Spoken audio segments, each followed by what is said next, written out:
The leader of South Korea's largest corporate giant, Samsung Group, passed away last weekend at age 78, more than 6 years after a heart attack that led him to falling into a coma. The late Lee Gon-hee was recognized as a global tech titan and credited for turning his father's small store that opened decades ago into an IT powerhouse that now leads the world in sales of semiconductors, smartphones, televisions, and more. And it's not just electronics. The Samsung brand has become an empire across South Korea, spanning food and beverages, fashion, hospitality, to advertising and shipbuilding. We look back on his major achievements today and discuss whether his legacy will continue with his son Lee Jae-yong, who is of course groomed for the job. So joining me for the discussion today is Andrew Lim, Trade Commissioner at the Quebec Government Office here in Seoul. Thank you for joining us again. We also connect with Elizabeth Ko, reporter at the Wall Street Journal based here in Seoul as well. It's lovely to see you this morning. Thanks for joining us. Glad to be here. Now, well, my first question goes to you, Andrew. The late Chairman Lee Gon-hee took over the company as chairman after his father died in 1987. Now, as you can see here on the screen, we're going to get the graphics up there for you right now. Right, well, when he took over as chairman, what was Lee Gon-hee's vision for the company as chief of Samsung today? And what were some of his key moments or executive decisions that turned Samsung Group into the empire that it is now here in Korea? So Samsung, as you mentioned, they've been around for a long time, so I won't go back into too much of the past, but I'll kind of start with the modern decisions. It's quite famous, actually. In 1993, there was actually a declaration that he made in Frankfurt, and the famous quote is basically translated into change everything but your wife and kids. If you think about the Samsung brand, well, it's very well known now. They have quality products. They make everything, as you mentioned, from phones to computers, appliances. But back in those days, he had a huge concern with the quality of Samsung's products. Obviously, they made a lot of different kind of products back then as well, but the problem was the actual quality, and he wanted to really change the perception of Samsung being this imitator, this production of low quality goods into something, very high quality. And thus he actually invited all his executives to Frankfurt in Germany to kind of give him the sense that, we really have to change everything. And one of the things he also mandated was for his employees to actually come to work at 7 a.m. because Korea is actually quite well known for kind of having this workaholic culture. And instead of 8:30, which was the normal, so that they could, quote unquote, soak up the mood of change in their slumber. And luckily, around the same time, Samsung became one of the top producers of memory chips, or DRAM, and this actually helped them have this foundation to expand and diversify. And for Koreans, they know, but unknowns to many, Samsung started diversifying to many different fields. Yes, appliances, but also they even started making cars in 1998. And his strategy was to kind of have this compartmentalization of Samsung components in many of Samsung products, such as cars, so they could put in, some of the electronics and etc. But obviously, the car industry for Samsung didn't go so well, but that was kind of his vision to kind of really diversify and do many other, I guess, kind of, spread the risk, so to say. And then eventually, in the modern times, in 2010s, he started to lay out his vision into key fields. So he saw this vision of seeing, world changing, this technological, digital kind of era, such as smartphones, but also, as mentioned again, some of its components. So Samsung started investing a lot into things like OLEDs and memory chips, such as its brand of Exynos chips. And, that's kind of how they kind of took off with the Galaxy brand. So yes, and one of, sorry, go ahead. Right, so, well, he really was very ahead of his time, and, well, he was very well known for that quote, change everything but your wife and kids. Might be a bit hard to change your kids, though, but, well, he did grow the Samsung into this massive empire that is today producing a lot of components, like you said. And Elizabeth, now, just how big is the company now? I mean, not only in terms of its contribution to the South Korean economy, but also globally speaking. I mean, how strong is it as a brand, and how widespread are Samsung's operations? It's hard to overstate how big Samsung is. Obviously, like Anne mentioned, it's a significant operation with a bunch of dozens of affiliates. When you add all of those affiliates' revenues together last year, I mean, that was roughly 20% of South Korea's GDP. It's the nation's largest conglomerate. When we're talking about globally, it's obviously become a significant global brand, on par with a number of other tech giants like Apple and Microsoft and Amazon. And obviously, that doesn't just extend to the knowledge of its brand in these countries across the world. It extends to the people who are buying those products. It extends to its manufacturing operations, making chips in China, making phones here in South Korea and in Vietnam. Obviously, it's got manufacturing operations in South America and in the US as well. So, it's hard to overstate the case that this is a really significant development for one of the world's most significant companies.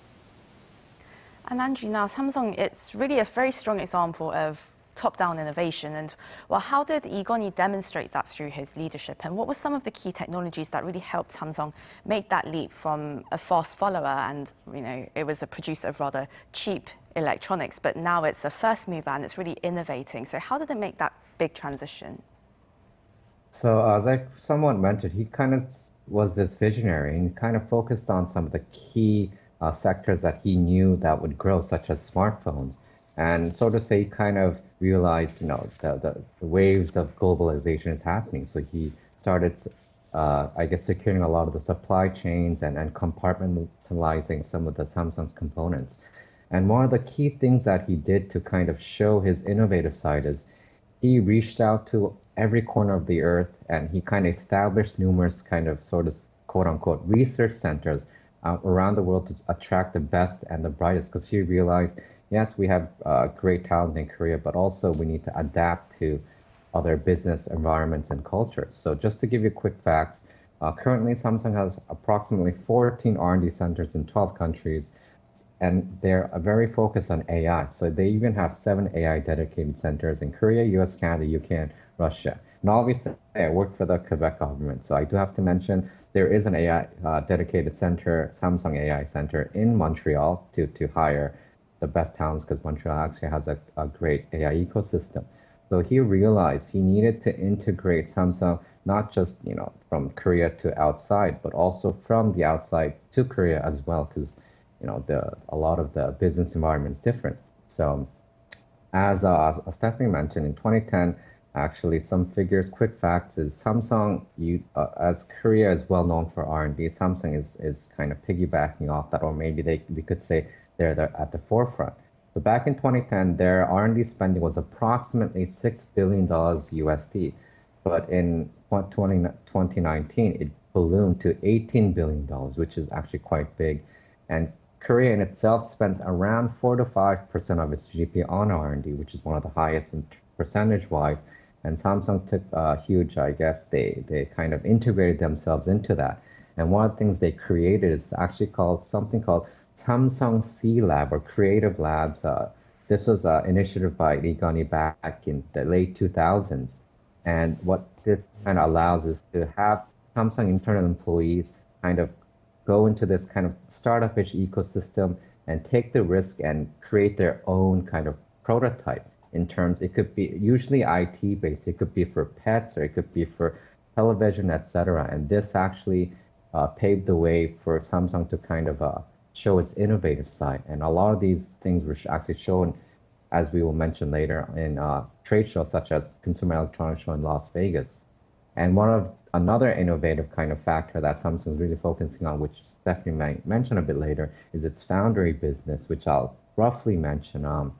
Samsung, they make a lot of chips and they realized this is the key component for electronics. So they started making a lot of the 10 nanometer less chips to kind of compete with the number one industry leader, TSMC. So these are some of the examples that Samsung is doing. So really at the heart of that innovation is strong R&D, and they actually overtook the likes of Volkswagen and Alphabet, I believe, to become the world's highest spending R&D company, according to the EU Commission as well. Now, it's really hard to believe that it was, they only started exporting cellular phones in 1997, and Elizabeth, now they're arguably the biggest smartphone brand in the world. So how do you think Chairman Lee really grew this company and really helped Samsung overcome that leap, overcome the transition from the cellular handsets to smartphones in the noughties? I mean, other companies like Sony, Nokia, or Motorola, they didn't manage to do it as well. So how do you think Samsung managed to do this quite so successfully? Well, Samsung has a lot of things going for it, not least of which is it's a manufacturing giant. And you pointed out something really, really noteworthy and worth remembering about the company, which is, it has spent a lot of time diversifying and making all these different components and really trying to strengthen its position across the board as a technology company. When it comes to the smartphones, you touched on this as well, they've developed a reputation for being a fast follower. And when you look at their smartphone lineup, they've really gone out of their way to manufacture mid-tier phones, manufacture premium phones, and it's that breadth of offerings that has helped strengthen its position as the world's largest smartphone manufacturer. And that's continued to be the case even into this year. We've seen their smartphone shipments dip slightly because of the coronavirus pandemic, but as economies have started to reopen, we're starting to see those sales recover. And, the question for Samsung isn't just going to be how can they continue to hold on to that position, but given that smartphone sales are starting to become a maturing industry, how are they going to be able to continue to grow when that doesn't necessarily remain one of their biggest cash cows? And Elizabeth, now Samsung Electronics, that's one of Samsung Group's, well, it's the biggest treasure of Samsung Group, really. And it has a complex ownership structure, though, as we're going to show you on the screen again. And while the de facto leader, Lee Jae-yong, Lee Goni's son, he's been in and out of jail in recent years because of bribery charges made against him, and he's still facing trial. So how do you think do you think these kind of complications that the tech giant faces, is it going to affect their operations? In the short term, the answer is no. Samsung officials will tell you that a lot of the day-to-day operations, particularly at Samsung Electronics, are managed by their 3 CEOs. When it comes to longer-term issues, that's something that we're obviously going to be watching quite closely. Lee Jae-yong, having been the de facto leader of the Samsung conglomerate and at Samsung Electronics for the past 6 years, has to sign off on all of the biggest decisions, from mergers or acquisitions to just big business strategy decisions. And it has been a big question in the last couple of years, especially because much of his time at the helm has been marked by these legal challenges that he's been facing. Like you mentioned, he went to prison for about a year after he was convicted of bribery. He remains on trial in that as they're determining the final sentence. Earlier this year, he was also indicted on fresh charges involving accounting fraud in a related case. And so as those legal challenges continue, we're going to be watching to see how much of that is going to take up his time and what that's going to mean for the company. As for the wider ownership structure that you're noting, I think that's something that we'll also continue to see evolve in the next couple of months, especially as it's worked out how the late chairman's shares are passed down to his children, of which Lee Jae-yong is one. Now, Elizabeth, well, Samsung, in going forward, what key technologies and businesses do you think the company should invest in to move forward? I mean, it unveiled its 2030 vision to become the world's #1 logic chip maker, and it's planning to invest a lot into foundries, as Andrew just mentioned. What do you think it should really, what kind of vision should this company set in order to move forward past the Lee Goni era? The big marker of the Lee Goni era was obviously the company's dominance in smartphones and chips. And the question for it going forward is going to be, how does it chart a continued path in tech dominance when those are not necessarily going to be the things that long-term may continue to drive profits the way that they used to? And the company has tried to do some of that diversifying into new fields that it hasn't done before. Obviously, it's done a lot more in AI. It has tried to expand its 5G networks business as 5G takes off. It has obviously diversified into biopharmaceuticals with Samsung Biologics. But the big challenge for it in the tech space is that the gravity of the industry has shifted. We're not seeing this hardware dominance in which Samsung has excelled for so long. A lot of the biggest tech giants now are really charting their path to power through software that they're developing themselves, and that's still something that's not a strength for Samsung. And so the question is going to be, given that change and that shift, how is Samsung going to adapt? Right, and you just mentioned that, South Korean Samsung, like many other South Korean companies, is very well known for hardware, but not necessarily software. And Andrew, we were actually both at CES earlier this year, the Consumer Electronics Show in Las Vegas, and it was quite clear that Samsung, along with some other Korean companies, they were really trying to come up with some rather out-of-the-box ideas, like artificial humans in Samsung's case. What do you think are some interesting developments that you're seeing from Samsung Electronics, and what do you think it should do to really stay as a leading company in the fourth industrial era?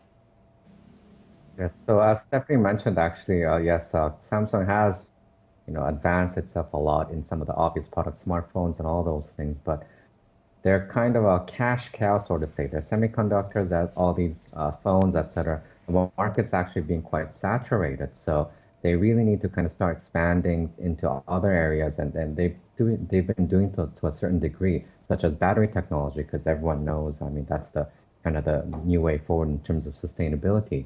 But some of the, I guess, cool, innovative technology they've been doing these days, people are starting to figure out is display technology. There's the Samsung Display subsidiary. We just saw the launch of the Fold phones, from Fold Zs to the Flip phones. And a lot of this display technology, they've been putting a lot of R&D and emphasis for years, and they've finally been able to bring out a product, not only in its prototype stage, but the interesting development is they could actually produce it on a massive scale. And display technology, it'll be I guess incorporated into many different sectors, from head-up displays in cars to even what I'm actually looking forward to is electrical paper. Actually, they've been working on this for a long time. The biggest problem is not the folding part, but the power to power the electric, I guess, papers. Some other things they're really getting into, obviously, things like 5G. That's a big thing they're doing these days. They're making a lot of hardware. They're competing with other, I guess, big players such as Ericsson and Nokia. But what Samsung is trying to focus on is, yes, the 5G network equipment and all that, but also the content and the ecosystem that Samsung brings with this 5G, which has a huge advantage against other, I guess, tech players, because they don't have the ecosystem from the chip components to the actual phones. And some of the other interesting, I guess, technology they're kind of inventing these days is holograms. I guess you probably saw some of the prototype technology in CES. They're trying to utilize cameras and equipment to communicate in real time with the full figure of the person communicating, so that the person receiving the communication can actually see the person's expression and their entire kind of image, which is actually, I think, is quite futuristic. And for Samsung, one of their biggest strength is the brand image too, but especially back in the days when it was more top down, they would be able to kind of keep up with the trends or change things on the fly. But nowadays, it's a bit more stakeholder participation. Taeyong is kind of engaging with his employees. He's even having meals at the cafeteria. And one of the weaknesses for that is it may take too long to kind of bring about innovation. So these are some of the strengths and weaknesses in terms of their kind of innovative sector as well. Right, so we're seeing some cultural innovations within the company as well, some changes there that might lead to hopefully a bigger and brighter future for Korea's #1 company, I suppose. Well, I'm afraid we're going to have to wrap up the discussion here today, but that was Andrew Lim, Trade Commissioner at the Quebec Government Office here in Seoul. And we also had Elizabeth Ko, reporter at the Wall Street Journal, based here in Seoul as well. Thank you both so much for your wonderful insights. Thank you Thanks for having us on. And to our viewers, thank you as always for watching. We'll be back at the same time tomorrow with more insights on issues making headlines. Have a great day or evening wherever you are. Goodbye.